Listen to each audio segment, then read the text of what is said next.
Welcome back. So glad that you joined me. When we look at our lives, when we look at the things around us, there are so many things that we'd really rather not do, that we'd really rather not be a part of. Now, some of us would rather just push that aside and say, oh, well, there's really nothing like that. Really, if we're truly honest with ourselves, we've got a problem as humans where we get really ashamed about things that are happening. We get ashamed about our family. We get ashamed about the people that are around us. Even more, we get ashamed because of the religious groups that we associate with.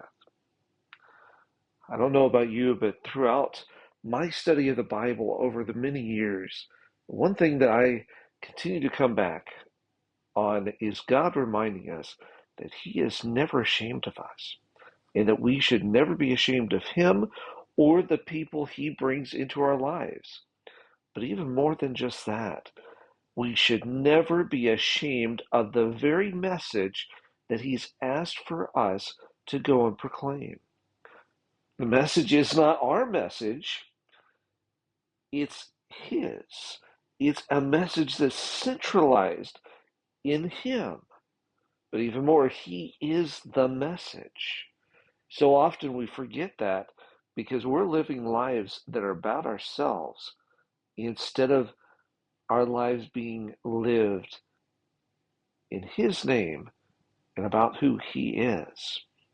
When we change that paradigm, when we ask Him to shift everything into a new paradigm, all of a sudden we're going to be seeing that what we've been doing isn't really what should be done.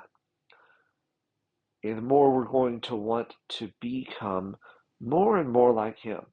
Now, we need to pause right there and remind ourselves, I'm not trying to become God myself. I'm trying to be changed by His likeness and like His character. One that's totally different, one that goes and serves, one that goes and gives, one that's all about kindness, all about love, the ones that are drawing others to Him through everything that we're doing and saying. Our text today comes to us from Romans chapter 1 and verse 16. And it says this, "For I am not ashamed of the gospel, for it is the power of God for salvation to everyone who believes, to the Jew first, and also to the Greek." Right here, Paul reminds us of this. You start with the message at home, and then you go out by circles to those around. You can't expect to go all the way across the world if the ones in your own house are having problems. We need to take care of our own before we're going out.